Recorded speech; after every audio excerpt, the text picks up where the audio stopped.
रोज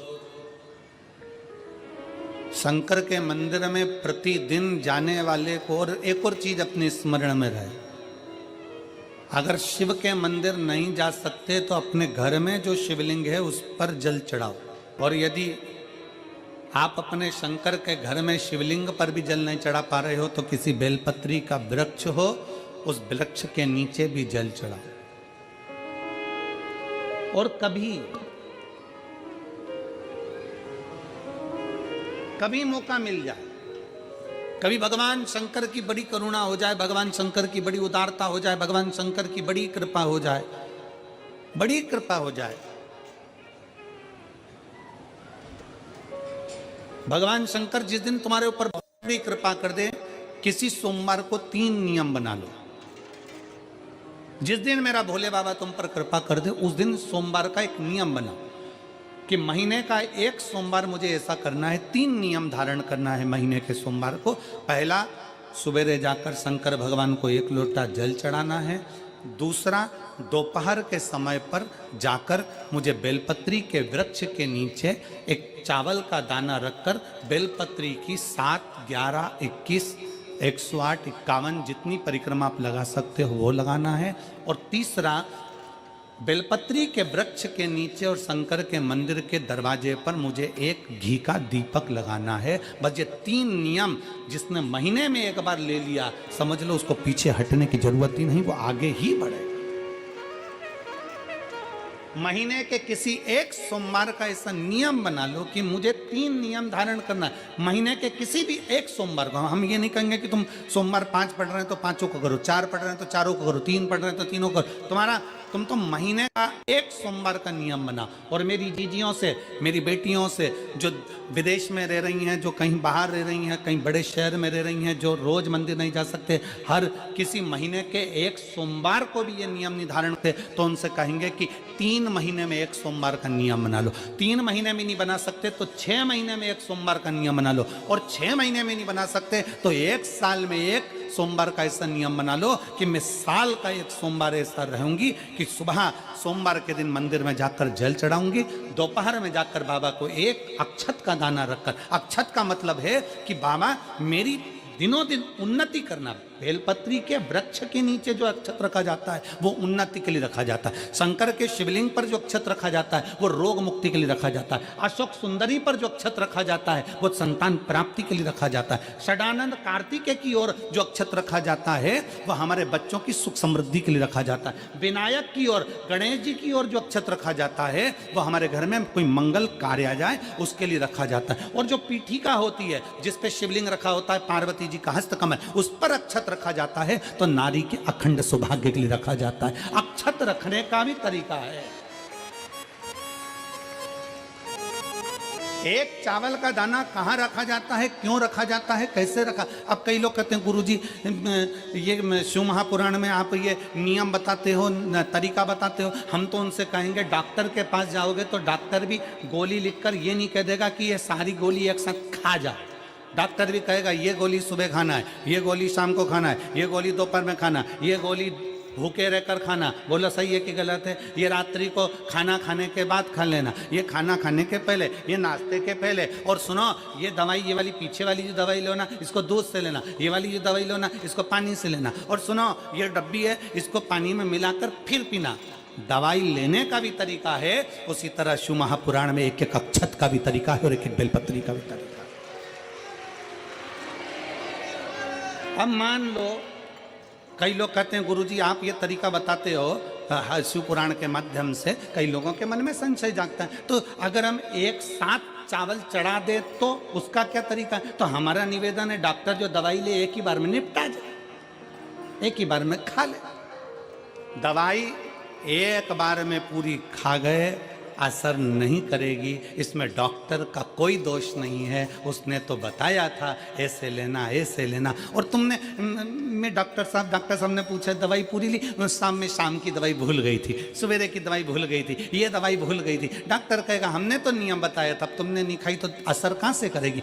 तुम असर कब करती है? जब हम पूजन के तरीके को जान जाएं, जब हम अर्चना के तरीके को जाएं।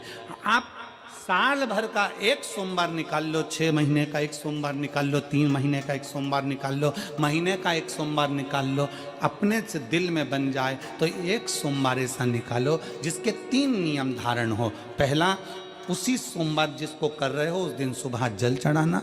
दूसरे, दोपहर के समय पर जाकर बेलपत्री के वृक्ष के नीचे एक चावल का दाना रखना और परिक्रमा बेलपत्र की जितनी तुमसे बन जाए, जितनी तुम्हारे शरीर की कैपेसिटी हो, जितना तुम्हारा शरीर चलते बन जाए।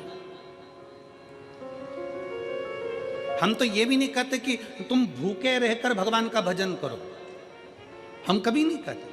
हम तो यहां तक कहते हैं, हमारे पुष्टि मार्ग में यहां तक कहा गया कि वल्लभ कुल की एकादशी करो, भले बकरी जैसे चरो पर एकादशी करो। हम तो यहां तक कहते हैं कि बहुत समय से कल मेरी एकादशी है, एकादशी है, एकादशी है, एकादशी है, पूरे घर को हिलाकर रख दिया, एकादशी है, एकादशी, एकादशी है। बहू टेंशन में, बेटा डिप्रेशन में, पति पपीता ला ला के, सेव फल ला ला के, मूंगफली का दाना ला ला के, काजू कतली ला ला के, सेव फल ला ला के, और सारा सामान साबूदाना और खिचड़ी और ना चिप्स ना जाने क्या क्या ला ला के, बेचारा पति एकादशी आती है वो नौमी से चिंता में पड़ जाता है।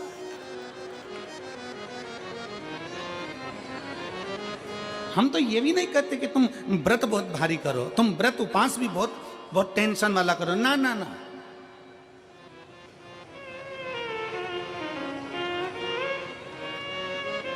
अपने को व्रत उपास भी इतना बहुत बहुत भूखे रह रहे हो, बहुत प्यासे रह रहे हो, और मालूम पड़े कि भगवान हमें मिलेगा, भगवान हमें मिलेगा।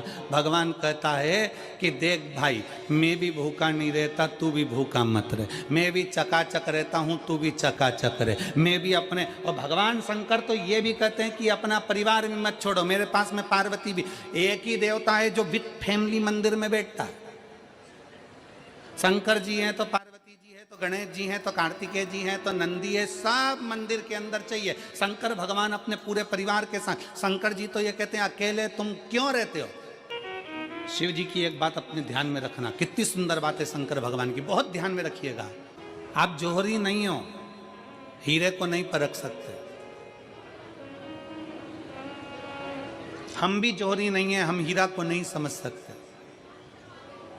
पर भगवान शंकर ने पृथ्वी पर जिसको जन्म दिया उसको जौहरी बनाकर पैदा किया है, उसको जौहरी बनाकर भेजा है कि आप भले हीरा को न समझो चलेगा, पर अपने नजदीक में कोई दुखी है तो उसकी पीड़ा को जरूर समझना। भगवान शंकर कहते हैं उसकी पीड़ा का स्मरण।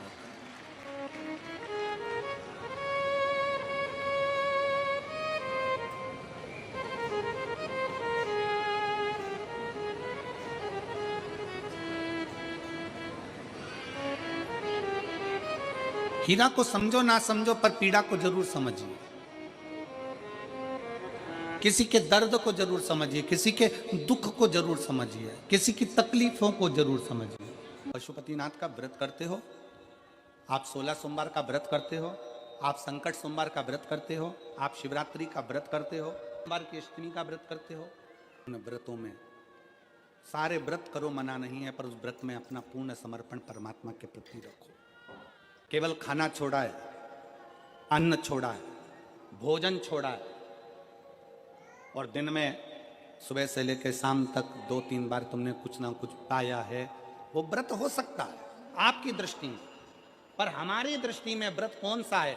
शिव महापुराण की कथा कहती है कि सुबेरे आपका व्रत चालू हुआ, दूसरे दिन ब्रह्म मुहूर्त तक जो आपका व्रत आपने रखा है, भगवान का जो व्रत कर रहे हो, उस व्रत में एक बात अपने अंदर उतार कर रखो कि इस दिन मैं अपने मोबाइल का त्याग करती हूँ, पूरे दिन मैं मैसेज नहीं पढ़ूंगी, मैं देखूंगी नहीं, मैं अपशब्द नहीं कहूंगी, मैं जानूंगी नहीं। दूसरा, आज के दिन मेरा व्रत है, आज 1 महीने में, 15 दिन में, 2 दिन में, 20 दिन में मैंने अगर किसी से भी अपशब्द कहा होगा, आड़ा टेढ़ा कहा होगा, तो सबसे पहले आज व्रत वाले दिन मैं उसको सॉरी कहूंगी, क्षमा मांगूंगी और अपने हृदय से लगाने का प्रयास करूंगी। व्रत है। व्रत का तीसरा अंश आज मेरा व्रत है, मैं आज के दिन किसी को भी अपशब्द नहीं बोलूंगी, किसी के लिए आड़ा तड़ा नहीं बोलूंगा। आज जितना बन सकेगा मैं सात्विक जीवन जीऊंगा। चौथा, आज मेरा व्रत है, आज के दिन मैं झूठ नहीं बोलूंगी, ना झूठ बोलूंगा सुबह से लेकर शाम तक। और पांचवा, आज व्रत वाला दिन है, जितना फलार मैं करूंगी उसका पैसा जोड़ूंगी कि 15 रुपए का मैंने साबुदाना खाया, 10 रुपए का बटाटा खाया, ये खाया वो खाया, सारा हिसाब लगाकर 55, 60, 70 रुपए जितने होते हैं उसमें से एक अंश निकालकर मैं उसका एक भाग किसी गौशाला में जाकर गाय को चारा जरूर दूंगी। आपका व्रत, आपकी साधना, आपका तप, आपका बल, आप कैसा कर रहे हैं? केवल भूखे रहने पर भगवत पद की प्राप्ति नहीं होती। शिव महापुराण की कथा कहती है कि भूखे रहने से भगवान की प्राप्ति नहीं होती। शिव पुराण की कथा कहती है भगवान को पाने की भूख बढ़ाने से भगवान की प्राप्ति होती है। भीतर से परमात्मा को पाने की भूख बढ़ाइए, भगवान को पाने की भूख बढ़ाइए भीतर से।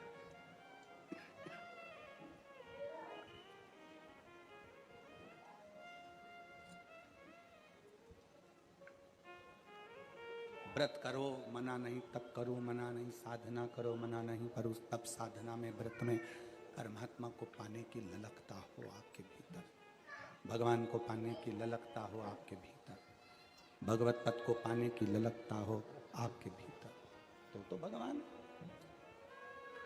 हाँ, पुराण की कथा एक बड़ी सुंदर बात कहती है, व्रत आप करते हो, उपास आप करते हो, नियम आप लेते हो, पूरा किसको करना पड़ता है? तुम्हें नहीं। व्रत आप करते हो, उपास आप करते हो, नियम आप लेते हो, और पूरा देवाधिदेव करते हैं, भगवान शंकर करते हैं। बस इतना जरूर याद रखें कि जैसे कुछ प्राप्त हो भी गया तो शिव को धन्यवाद देकर शंकर के दरवाजे पर जाते रहना, यह हमारा कर्तव्य है।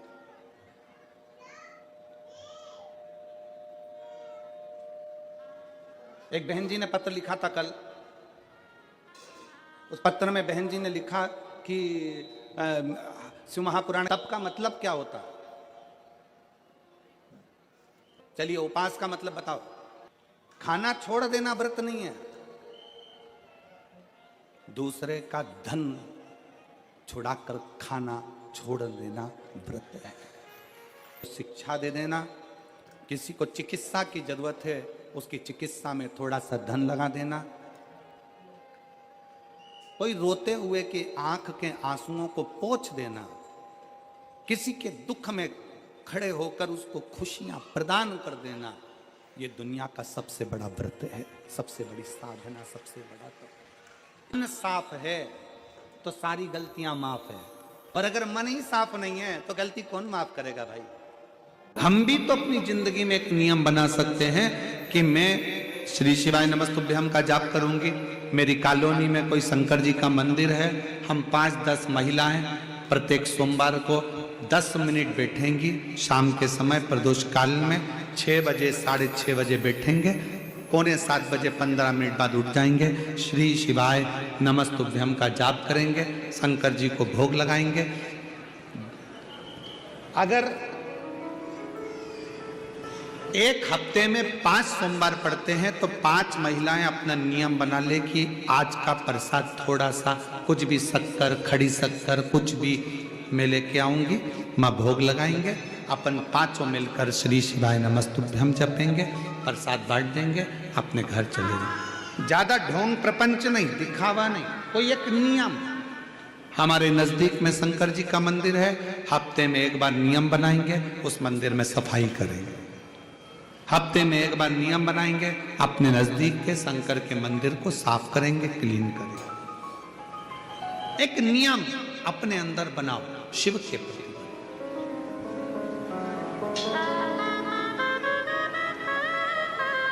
अपने भीतर जब हम नियम बना लेते हैं कि श्री शिवाय नमस्तुभ्यम जपना है, शिव को एक लोटा जल चढ़ाना है, शंकर की आराधना करना है, तो शिव हमारे लिए भी कोई ना कोई नियम जरूर बनाते हैं और हमारा कल्याण जरूर करते हैं। एक नियम बना, इस कथा को सुना, तुम्हारे पति को फल प्राप्त हो। कलिकाल में संसार में जो शिव महापुराण की कथा को सुनता है, श्रवण करता है, करवाता है, बाचता है, सुनता है, वो जितने जीव इस कथा को श्रवण करने आते हैं, केवल उनका ही नहीं, उनकी 71 पीढ़ी का कल्याण शिव पुराण की कथा कर। लंबी बाती का प्रमाण अलग होता है। लंबी बाती क्यों लगाई जाती है? भगवान के मंदिर में दीप में, देवियों की पूजन में, लक्ष्मी की वृद्धि के लिए। कौन से देवता के यहाँ लंबी बत्ती लगती है और कौन से देवता के यहाँ गोल बत्ती लगती है, उसका भी प्रमाण वर्णन। किसी देवी की पूजन करो तो लंबी बत्ती आती है, कुल देवता की पूजन करो तो लंबी बत्ती आती है। किसी मंदिर में किसी देवता को लगाने जाओ तो गोल बत्ती लगती है, उसका भी प्रमाण है। लंबी बत्ती जहां लगाई है, अगर लक्ष्मी के सामने लगाई है तो लक्ष्मी की लंबाई बढ़ती है, लक्ष्मी की वृद्धि बढ़ती है। अगर कुल देवता के नाम की लगाई है तो वंश की वृद्धि होती है। इसलिए हमारे यहाँ अमावस्या पूनम को जो पाटे माटे भराते हैं उसमें गोल बत्ती नहीं लंबी लगाई जाती है, जिससे हमारा वंश बढ़े। नवरात्रि में देवी जी की जो बाती लगाई जाती है वो लंबी लगाई जाती है, गोल नहीं। क्यों? क्योंकि जिससे माँ हम पर कृपा बना कर रखे, हमारा वंश खूब बढ़े, हमारे यहाँ लक्ष्मी की वृद्धि हो। स्थिर बाती, गोल बाती लगाई जाती है ब्रह्मा के मंदिर में, इंद्र के मंदिर में, देवता के मंदिर में। तुलसी के सम्मुख में लंबी बाती नहीं लगती, तुलसी के सम्मुख में गोल बाती लगाई जाती है महाराज, जिससे स्थिरता का भाव केंद्रित हो। स्थिरता भाव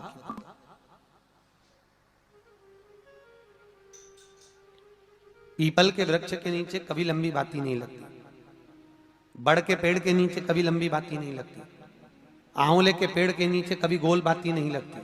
आंवले के वृक्ष के नीचे लंबी बाती लगना चाहिए, धन की वृद्धि, सुख समृद्धि। तुलसी के पौधे के नीचे लंबी नहीं लगती, गोल बाती लगती। बातियों का भी प्रमाण। मान लो तुम किसी कार्य के लिए जा रहे हो,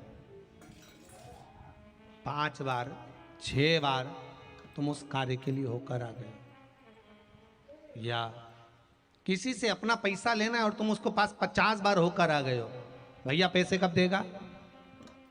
या किसी कार्य के लिए जा रहे हो, वो कार्य नहीं हो रहा, 50 बार होकर आ गए, वो काम नहीं हो रहा। शिव महापुराण कहती है लाल चंदन, कौन सा चंदन? लाल चंदन को अच्छा घिसो और घिसकर तैयार कर कर बेलपत्री के ये जो दोनों भाग हैं, दर्शन हो रहे हैं आप लोगों को? लाल चंदन घिसो और घिसकर बेलपत्री के ये दोनों भाग हैं, दोनों पत्तियां जो नीचे की हैं, इसमें उस चंदन को लगा लीजिए। अगर किसी से आपको पैसा लेना है, वो नहीं दे रहा, या कोई काम है या जॉब है या नौकरी है या उसके लिए, या कोई विद्या अध्ययन का कोई कार्य है, कोई स्कूल में पढ़ाई कर रहे हो और वो कार्य नहीं हो रहा, 5 बार 6 बार करके देख लिया, नहीं हो रहा, तो ये दोनों पत्तियों पर लाल चंदन लगाओ। लाल चंदन लगाने का मतलब ये नहीं कि जरा सी तुम बिंदी लगा दो, लाल चंदन जो घिसा है उसको पूरी पत्तियों पर अच्छे से फेरना है, उस लाल चंदन को लगा लीजिए। और महाराज बीच की पत्ती में थोड़ा सा घृत, घृत मतलब गाय का घी, गौ माता के दूध से, माखन से निर्मित उस घी को बीच की पत्ती में थोड़ा सा लगा लीजिए। और जो अशोक सुंदरी वाली जगह है, जानते हो ना आप लोग अशोक सुंदरी की जगह, आपको पहले भी कथा में कहा, समझ लीजिए ये शिवलिंग है, ये जलाधारी पर रखा हुआ है, ये गोल जलाधारी है, यहां से पानी नीचे गिरता है, ठीक है, ऐसे होता ना शिवलिंग। तो शंकर भगवान का पूरा परिवार शिवलिंग के आसपास में होता है। शंकर भगवान के 13 बच्चे हैं। कितने बच्चे हैं शिव जी के? 13 बच्चे, पूरे 13 के 13 बच्चे और धर्म पत्नी शिव जी की शिवलिंग के आसपास में है। जैसे ये जो गोल जलाधारी है, ये माता पार्वती जी का हस्त कमल है। शिवलिंग रखा है, ये शंकर जी का स्वरूप है। जहां से पानी नीचे गिरता है, राइट भाग गणेश जी का स्थान, लेफ्ट भाग 6 कार्तिकेय, षडानंद कार्तिकेय का स्थान। जहां शिवलिंग का जहां पानी जाता है उसके बीच में एक मोटी सी लाइन होती है, वो शंकर भगवान की सबसे छोटी लड़की जिसका नाम अशोक सुंदरी है, उसका स्थान है। ऊपर से बूंद बूंद पानी जो शिवलिंग पर गिर रहा है, ये शंकर भगवान की 5 लड़कियों का स्थान है।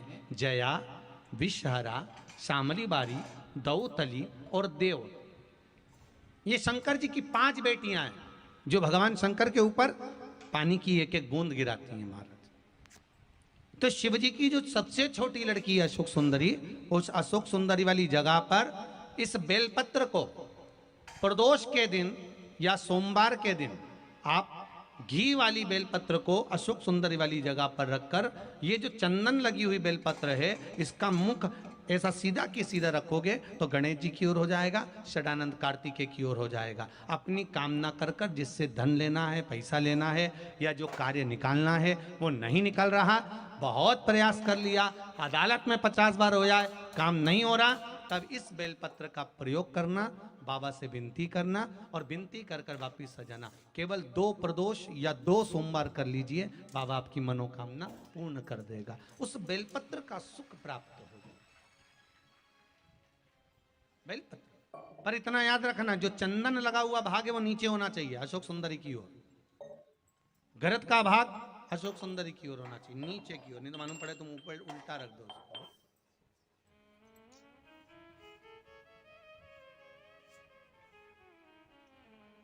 शिव स्मरण में यही चीज विवाह में भी कार्य आती है। जिन बेटा और बेटी का विवाह नहीं हो रहा, जिन बेटा बेटी का विवाह नहीं हो रहा, 30-30 साल के हो गए, 28 साल, 40 साल, 25 साल के हो गए, विवाह नहीं हो रहा, तो आज बेलपत्री पर दोनों पत्तियों पर लाल चंदन लगाइए और बीच वाली पत्ती पर पीला चंदन लगाइए। जिसका विवाह नहीं हो रहा उस नीचे की दोनों पत्ती पर लाल चंदन और बीच वाली पत्ती पर पीला चंदन। महाराज, पीला चंदन लगाने के बाद में जो लाल चंदन है, उस लाल चंदन से 7 बिंदी पीले चंदन वाली पत्ती पर लगवा दीजिए। जिस लड़का लड़की का विवाह नहीं हो रहा उससे लाल चंदन की 7 बिंदी लगवा दीजिए और लगवाकर जहां पर अशोक सुंदरी का स्थान है वहां पर उस बेलपत्री को उसका नाम और गोत्र बोलकर, जिस व्यक्ति का विवाह नहीं हो रहा, नाम और गोत्र बोलकर आज रात्रि के समय पर या आज शाम के समय पर उस बेलपत्र को भगवान शंकर की अशोक सुंदरी की जगह पर चढ़ा दो और बाबा से विनती कर लो, बाबा मेरा मंगल विवाह हो, ऐसा निवेदन कर लो। 3 महीने के अंदर विवाह पक्का, भगवान विवाह पक्का करा ही दे। जिसका विवाह नहीं हो, शादी बेलपत्री का प्रयोग,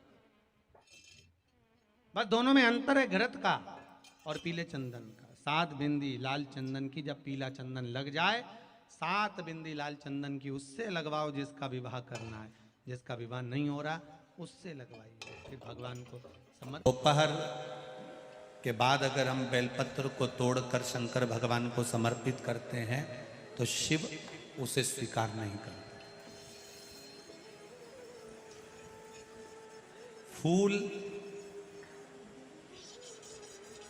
सूर्य की किरण निकलती है, प्रकाश थोड़ा सा हो जाता है, थोड़ा सा उजाला हो जाए और रात्रि सूर्य अस्त के पहले पुष्प को हम तोड़ सकते हैं, फूल हम तोड़ सकते हैं। बेलपत्र सुबह से लेकर दोपहर तक हम तोड़ सकते हैं, पर दोपहर के बाद में बेलपत्र को नहीं तोड़ा जाता।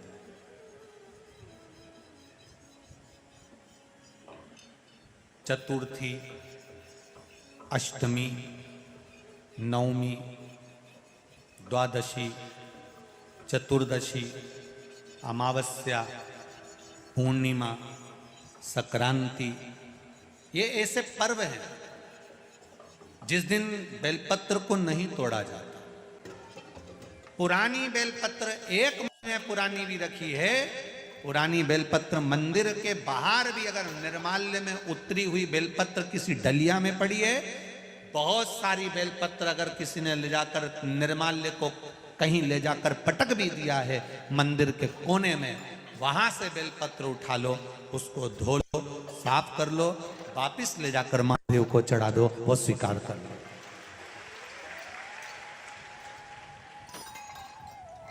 पशुपति व्रत कर रहे हो, चतुर्थी पड़ गई, अष्टमी पड़ गई, द्वादशी पड़ गई।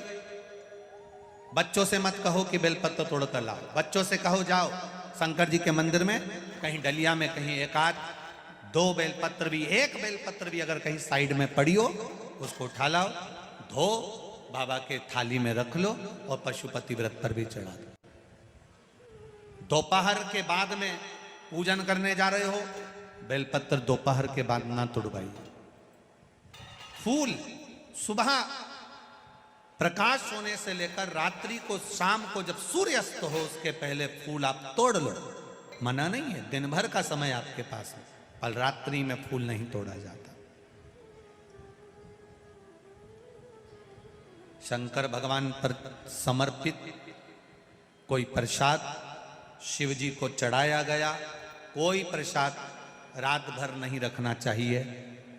आप लोग तो संकट सोमवार अगर किसी ने करे हों, किसी ने करे संकट सोमवार या 16 सोमवार, हाथ उठाओ किस किस ने करे हैं, पहले करें आप लोगों ने, रखो। जो लोग 16 सोमवार करे हुए होते हैं, संकट सोमवार करे हुए होते हैं, उनको मालूम होता है, उनके स्मरण में रहता है कि संकट सोमवार का जो प्रसाद होता है उसको रात भर नहीं रखते। उसका कारण स्कंद पुराण में भी कहा गया, उसका कारण शिव महापुराण में भी वर्णन किया गया। शंकर भगवान का प्रसाद, शिव जी का प्रसाद, अगर जितना जितना अंधेरा बढ़ते चले जाता है, जितना जितना रात्रि होती चली जाती है और दूसरा दिन अगर लग जाता है, तो उस प्रसाद पर आपका हक नहीं रहता, उस प्रसाद पर फिर चंड का हक हो जाता, फिर उनके गणों का हक हो जाता है, फिर आपका हक समाप्त हो।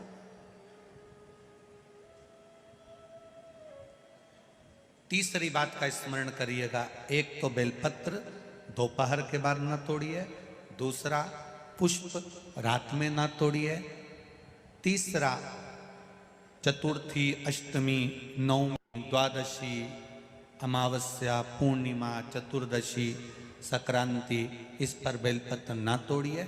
मंदिर की चढ़ी हुई, कहीं रखी हुई, कहीं अगर निर्माल्य में भी कहीं ले जाकर पड़ी है, वो भी समर्पित कर सकते हो। बेलपत्र तो यहाँ तक वर्णन करती है कि अष्टमी नवमी दोनों पड़ रही है और आपको बेलपत्र की जरूरत पड़ रही, तो एक बेलपत्र को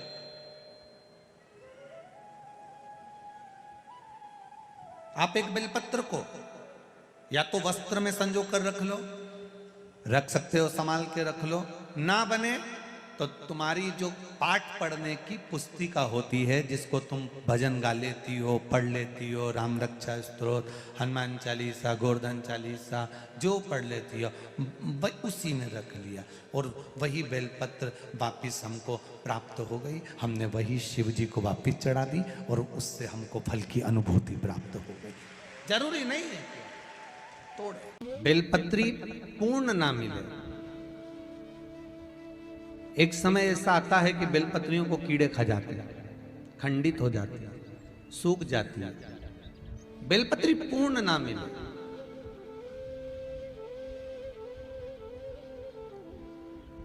तो क्या हम खंडित बेलपत्री भी शंकर को समर्पित कर सकते हैं?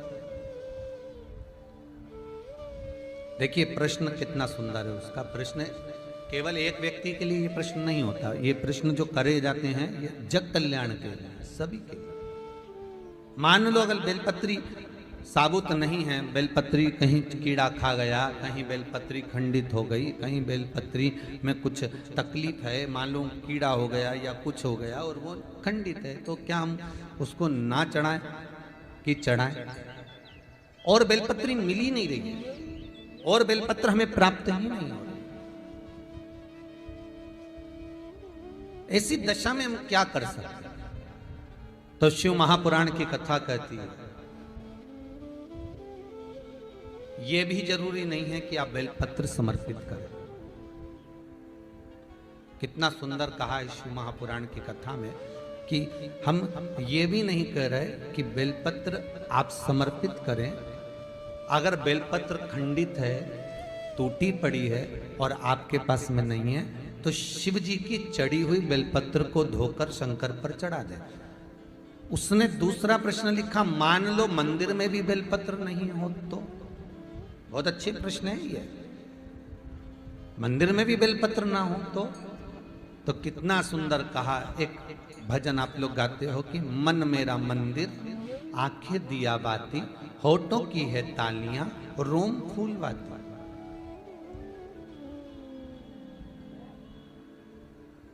शिव महापुराण की कथा कहती है, मान लो अगर ऐसे समय पर बेलपत्र नहीं है तो महाराज भगवान शंकर के शिवलिंग का दर्शन कर कर अपनी ये 3 उंगलियां शिव जी के शिवलिंग को समर्पित करो। कितनी उंगलियां? जम के बोलिए। 3 उंगलियां शंकर के शिवलिंग को समर्पित करिए और बाबा से निवेदन करिए, इसको हमारा बेलपत्र का भाव मानकर आप स्वीकार करिए। ओम नमः शिवाय, श्री शिवाय नमस्तुभ्यम या महामृत्युंजय का जाप करते हुए, गौरी शंकर का स्मरण करते हुए हाथ का स्पर्श कर कर बाबा को नमन करो, प्रणाम करो। बाबा उस बेलपत्र को भी स्वीकार कर लेता है। बाबा उस बेलपत्र, यहाँ तो कितना शिव महापुराण के अंतर्गत एक लिंग पुराण है। लिंग पुराण के अंतर्गत वर्णन आता है कि आप अगर आपके पास में शिवलिंग भी नहीं है, आप किसी नदी में स्नान कर रहे हो तो अपने अंगुष्ठ को आगे कर कर आप उस पर भी जल चढ़ा सकते हो। भगवान शंकर उसको भी स्वीकार कर। आप किसी नदी का कंकर उठाकर अपने हथेली में रखकर उसको भी जल चढ़ा सकते हो। भगवान उसको भी स्वीकार कर। भगवान उसको भी ग्रहण कर लेगा, भगवान उसको भी स्वीकार कर।